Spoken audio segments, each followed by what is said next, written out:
Dalam gelapnya malam, di antara desiran angin dan bayangan yang mencekam, ada cerita yang tak pernah diceritakan. Kau telah memasuki bisikan malam, sebuah dunia di mana fakta dan misteri bertemu, dan ketakutan menjadi teman setiamu. Jangan terlalu dekat, jangan terlalu jauh, karena yang bersembunyi dalam gelap mungkin sedang menunggumu. Ratri baru saja menerima cincin pernikahan warisan dari neneknya yang telah lama meninggal. Cincin itu terbuat dari emas dengan ukiran halus yang tampak tua, tetapi masih berkilau seolah baru dipoles. Ibunya berpesan agar Ratri tidak pernah melepas cincin itu setelah menikah, karena konon cincin itu membawa keberuntungan bagi rumah tangganya. Namun, sejak Ratri menerima cincin itu, dia mulai mengalami mimpi aneh.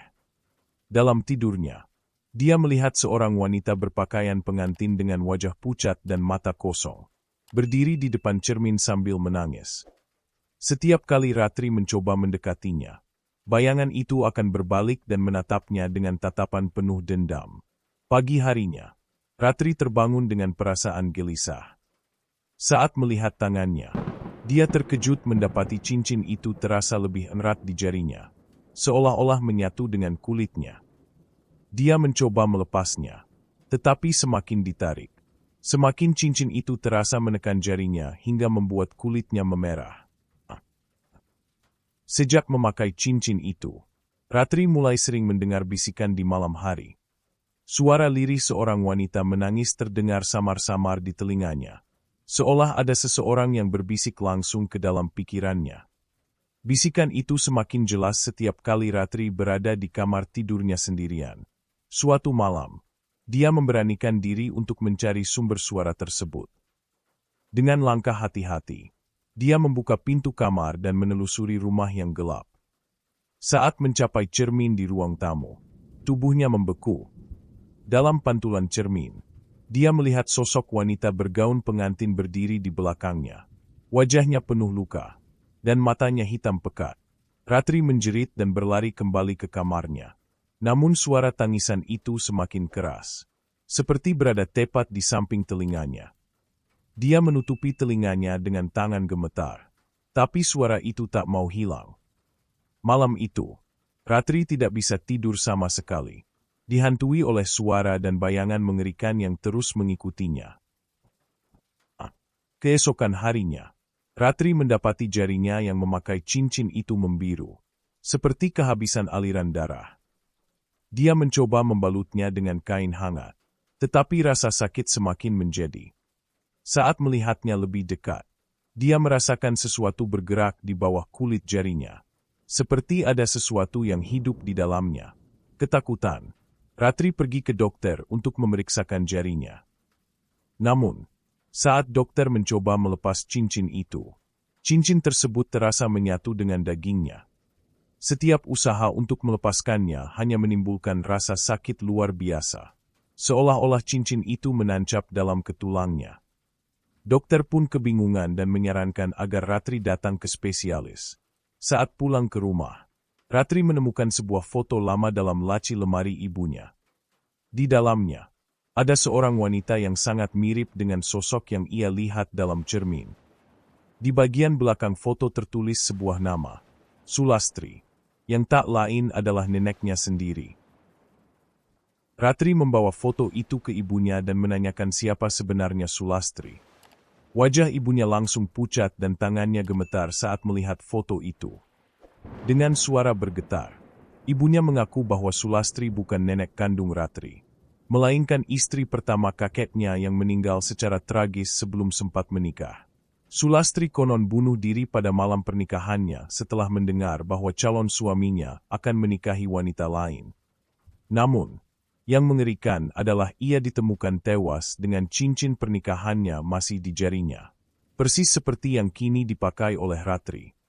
Sejak saat itu, cincin tersebut diwariskan turun-temurun di keluarga mereka. Ratri merasakan keringat dingin mengalir di pelipisnya. Ia akhirnya memahami kenapa ia selalu dihantui oleh sosok wanita pengantin dalam mimpinya. Namun, pertanyaannya kini adalah, apakah arwah Sulastri benar-benar ingin membantunya, atau justru mengutuknya? Sejak mengetahui kisah tragis Sulastri, Ratri mulai merasakan kehadiran yang lebih nyata di sekitarnya. Bayangan di cermin bukan hanya muncul di malam hari, tetapi juga saat siang bolong. Bahkan, saat dia sedang berdandan, dia melihat pantulan cermin bergerak sendiri, meski tubuhnya diam. Satu malam, ketika Ratri hendak tidur, suara bisikan itu kembali terdengar. Kali ini, lebih jelas. Kembalikan. Milikku.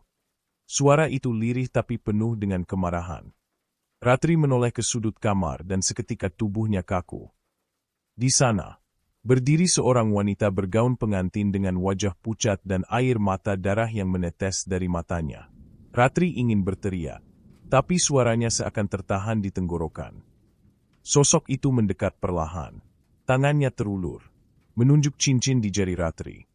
Saat jemari dingin itu hampir menyentuh tangannya, tiba-tiba lampu kamar berkelap-kelip dan suara ibunya terdengar dari luar kamar.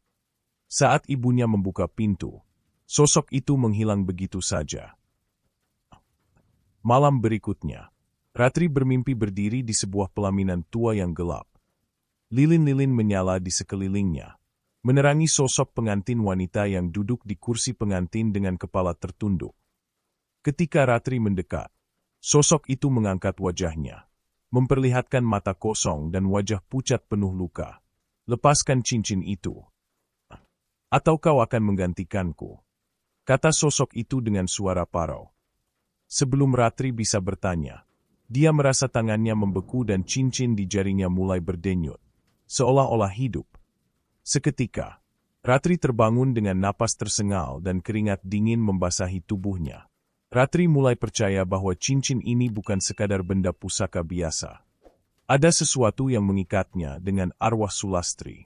Dan jika dia tidak menemukan cara untuk melepaskannya, maka nyawanya akan menjadi taruhan. Ketakutan semakin menjadi. Ratri akhirnya mencari bantuan. Atas saran temannya, dia pergi ke seorang dukun tua bernama Mbah Kromo yang terkenal bisa berkomunikasi dengan arwah. Setibanya di rumah Mbah Kromo, suasana terasa mencekam dengan bau kemenyan yang menyengat. Mbah Kromo menatap Ratri dengan tajam, lalu memegang tangannya. Seketika, mata dukun tua itu membelalak dan tubuhnya bergetar hebat. Ini bukan cincin biasa. Ini kutukan.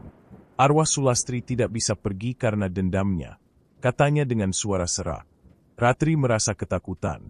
Tetapi Mbah Kromo memperingatkannya bahwa melepas cincin itu bukan perkara mudah. Kalau kau melepasnya dengan cara yang salah, arwahnya bisa semakin murka. Dan kau bisa menjadi penggantinya. Sejak pertemuannya dengan Mbah Kromo, kejadian aneh semakin menjadi. Ratri mulai menemukan bunga melati layu di kamarnya, padahal ia tidak pernah membawanya ke rumah. Aroma anyir sering tercium di sekitar tempat tidurnya. Dan lebih parahnya lagi, setiap kali dia bercermin, wajahnya terlihat semakin pucat dan cekung. Ketika Ratri bercerita kepada ibunya, sang ibu hanya bisa menangis dan merasa bersalah karena telah memberinya cincin itu. Aku tidak tahu kalau cincin ini membawa kutukan. Aku hanya mengikuti tradisi keluarga, ujar ibunya dengan suara bergetar. Malamnya, Ratri bermimpi berdiri di dalam kuburan yang dipenuhi dengan gaun pengantin putih yang tergantung di dahan pohon. Sulastri muncul lagi, kali ini dengan wajah penuh luka menganga. Waktumu hampir habis, bisiknya. Saat Ratri terbangun, dia menemukan jejak tangan berdarah di spray tempat tidurnya. Ketakutan membuat Ratri memutuskan untuk tidak tidur malam itu. Namun, sekitar pukul 3 dini hari, lampu kamar tiba-tiba mati dan udara menjadi sangat dingin. Suara isakan tangis terdengar dari sudut ruangan, membuat bulu kuduknya berdiri.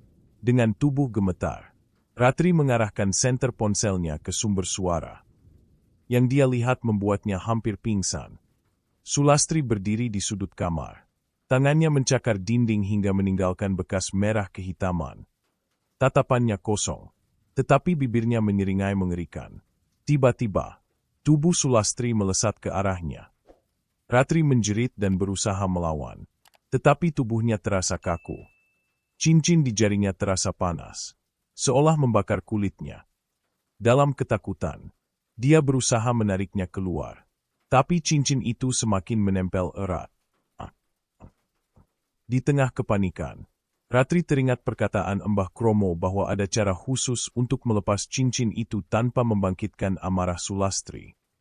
Dia memutuskan untuk kembali ke rumah dukun itu sebelum semuanya terlambat. Sesampainya di rumah Mbah Kromo, dukun tua itu langsung melakukan ritual untuk berkomunikasi dengan arwah Sulastri. Suasana mendadak berubah.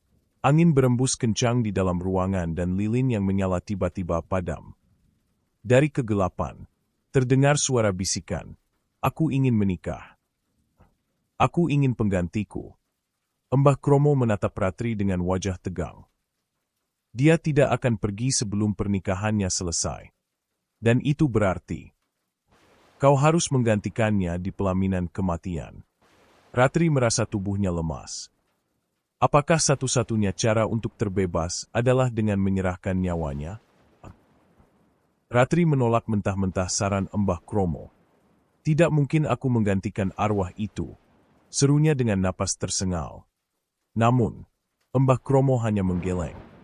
Kalau tidak, dia akan terus mengejarmu sampai kau benar-benar mati, katanya dengan suara berat. Ratri merasa tubuhnya semakin lemah setiap hari. Wajahnya semakin pucat, dan lingkaran hitam di bawah matanya semakin dalam. Setiap kali dia tidur, dia selalu bermimpi berdiri di pelaminan gelap dengan sosok Sulastri di sampingnya. Dan setiap kali dia bangun, cincin di jarinya terasa semakin erat mencengkeram kulitnya. Di tengah keputusasaan, ibunya mengusulkan sesuatu yang aneh. Bagaimana kalau kita mengadakan ritual pernikahan untuk arwahnya? Mungkin dengan begitu, dia bisa tenang dan pergi, ujar ibunya dengan wajah cemas. Ratri ingin menolak, tetapi ketika dia melihat bayangannya di cermin yang semakin menyerupai Sulastri, dia sadar bahwa waktu tidak lagi berpihak padanya. Mbah Kromo setuju untuk mengadakan ritual pernikahan arwah. Upacara itu akan dilakukan di rumah tua peninggalan keluarga, tempat Sulastri seharusnya menikah sebelum ajal menjemputnya. Persiapan pun dilakukan, mulai dari gaun pengantin putih, sesajen, hingga pemilihan pengantin pria yang akan menjadi pasangan Sulastri dalam pernikahan gaib ini. Menurut Mbah Kromo, calon suami Sulastri yang dahulu telah meninggal, maka upacara ini harus dilakukan dengan menghadirkan simbol dari arwah pria itu. Dengan menggunakan baju peninggalannya, mereka menyiapkan boneka jerami yang diberi pakaian calon suami Sulastri untuk menggantikan sosok yang telah tiada. Saat malam upacara tiba, suasana rumah tua terasa semakin mencekam.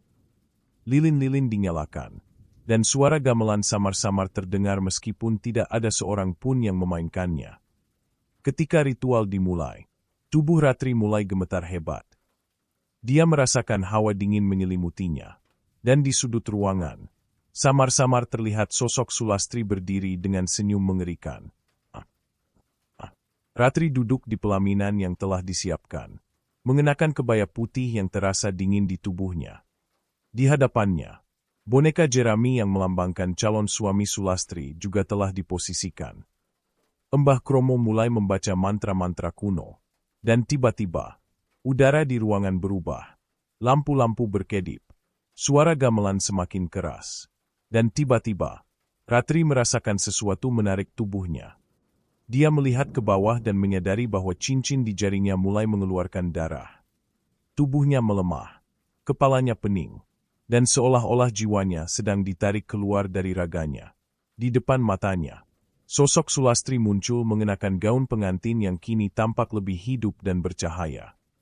Akhirnya, aku bisa menikah, bisiknya dengan suara penuh kepuasan. Namun, sebelum arwah itu benar-benar mengambil alih tubuhnya, Mbah Kromo segera melempar segenggam bunga melati ke arah Sulastri sambil membaca mantra keras. Tiba-tiba, sosok Sulastri menjerit keras. Ruangan bergetar hebat, angin kencang berembus dari segala arah, dan lilin-lilin padam seketika. Boneka jerami yang menjadi simbol calon suami Sulastri tiba-tiba terbakar tanpa sebab yang jelas. Ratri jatuh ke lantai. Tubuhnya lemas dan matanya mulai tertutup. Ketika Ratri sadar, dia sudah berada di kamarnya, dengan ibunya duduk di sampingnya, menangis. Upacaranya gagal. Nak, arwahnya masih belum tenang, kata ibunya dengan suara penuh ketakutan.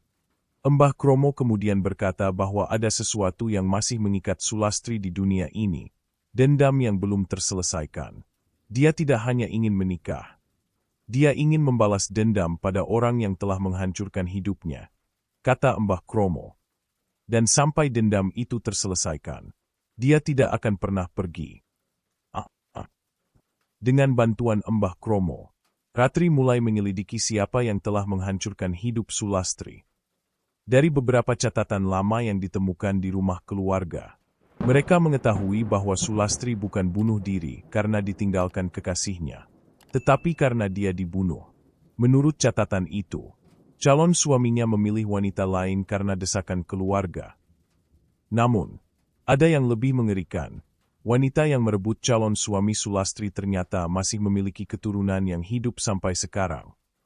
Dan ketika Ratri melihat nama keluarga itu, darahnya berdesir. Itu adalah keluarga tunangannya sendiri, Bayu. Ratri teringat bahwa sejak awal, Bayu selalu merasa tidak nyaman setiap kali melihat cincin warisan itu. Ketika dia menceritakan temuannya pada Bayu, pria itu terlihat semakin pucat. Aku tidak pernah tahu sejarah keluarga kami. Aku hanya tahu bahwa buyutku menikah setelah tunangannya meninggal secara misterius, ujarnya dengan suara gemetar. Bayu akhirnya setuju untuk membantu mencari tahu lebih banyak tentang buyutnya. Dari dokumen lama yang ditemukan di rumah keluarganya, mereka mengetahui bahwa buyut Bayu tidak hanya menikahi wanita lain setelah kematian Sulastri, tetapi juga diduga berkonspirasi untuk menghabisi Sulastri demi memuluskan pernikahannya. Sulastri tidak ingin sekadar menikah. Dia ingin membalas dendam pada keturunan yang telah menghancurkan hidupnya, kata Mbah Kromo dengan suara tegas. Dan kau, Ratri, kau adalah jembatan untuk mewujudkan dendam itu. Mbah Kromo menghela napas panjang sebelum menjelaskan langkah terakhir untuk mengakhiri kutukan ini. Sulastri tidak hanya ingin menikah, tapi juga menuntut keadilan atas kematiannya, katanya. Satu-satunya cara agar arwahnya tenang adalah dengan mempertemukan Bayu, keturunan dari keluarga yang bertanggung jawab atas kematiannya, dengan roh Sulastri dan memohon maaf langsung padanya. Ratri dan Bayu saling berpandangan dengan cemas. Bagaimana jika dia tidak mau memaafkan? Tanya Bayu dengan suara gemetar. Mbah Kromo hanya menggeleng pelan. Jika permohonan maaf tidak diterima, maka arwah Sulastri akan terus mencari cara untuk membalaskan dendamnya. Dan kemungkinan besar Bayu akan menjadi tumbalnya. Malam itu, mereka mulai mempersiapkan ritual terakhir. Di dalam rumah tua tempat Sulastri pernah tinggal, mereka menyiapkan dupa, bunga melati, dan sesajen. Bayu harus duduk di tengah ruangan dengan cincin kutukan di tangannya. Ratri, dengan tubuh gemetar, memegang tangan Mbah Kromo yang bersiap membaca mantra pemanggilan. Ketika mantra mulai dibacakan, hawa dingin tiba-tiba menyelimuti ruangan. Lilin yang menyala mendadak meredup, dan bau anyir mulai tercium. Perlahan, dari kegelapan sudut ruangan, sosok Sulastri muncul dengan kebaya putihnya yang kotor dan sobek. Matanya penuh kebencian saat menatap Bayu. Kenapa kau memanggilku? Suaranya menggema dengan nada marah. Bayu, yang kini wajahnya pucat pasi, menelan ludah sebelum berbicara. Aku datang untuk meminta maaf. Atas kesalahan buyutku. Atas penderitaanmu, katanya dengan suara bergetar. Sulastri melangkah mendekat. Cincin di tangan Bayu mulai terasa panas seolah membakar kulitnya. Maaf. Sulastri tertawa sinis. Kau pikir permintaan maaf cukup untuk membayar penderitaanku? Angin kencang tiba-tiba berputar di dalam ruangan, membuat Ratri mundur ketakutan. Bayu menunduk, merasa tubuhnya semakin lemah. Mbah Kromo mencoba membaca mantra tambahan. Tetapi tubuhnya tiba-tiba terhuyung ke belakang, seolah ada kekuatan besar yang menolaknya. Sulastri semakin mendekat ke Bayu. Wajahnya kini hanya sejengkal darinya. "Aku telah menunggu lama untuk ini," bisiknya dingin. Cincin yang ada di tangan Bayu tiba-tiba bergerak sendiri, melilit jarinya dengan erat hingga darah mulai mengalir. Bayu menjerit kesakitan, tetapi tubuhnya tidak bisa bergerak. "Jika aku tak bisa mendapatkan kebahagiaanku, maka kau pun tak akan mendapatkannya," kata Sulastri. Seketika, tubuh Bayu bergetar hebat, dan tatapannya mulai kosong. Ratri menjerit, berusaha menarik Bayu menjauh. Tetapi sepasang tangan tak kasat mata mendorongnya ke belakang. Mbah Kromo hanya bisa menatap dengan wajah pasrah.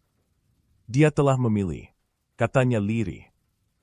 Perlahan, senyum mengerikan muncul di wajah Bayu. Tetapi itu bukan senyuman miliknya. Itu adalah milik Sulastri. Bayu membuka matanya, tetapi yang menatap mereka bukan lagi dirinya. Tatapan dingin Sulastri kini terpancar dari tubuhnya. "Akhirnya, aku punya tubuh baru," katanya dengan nada puas. Ratri menangis histeris.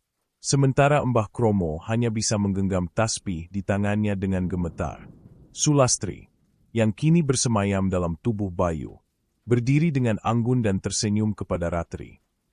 "Jangan khawatir, aku akan menjaganya selamanya," katanya sebelum berbalik dan berjalan keluar dari rumah tua itu, meninggalkan Ratri yang terpaku ketakutan. Kutukan itu tidak berakhir. Ia hanya berpindah bentuk. Cincin itu mungkin telah melepas Ratri, tetapi kini Bayu adalah pengantin baru bagi Sulastri selamanya.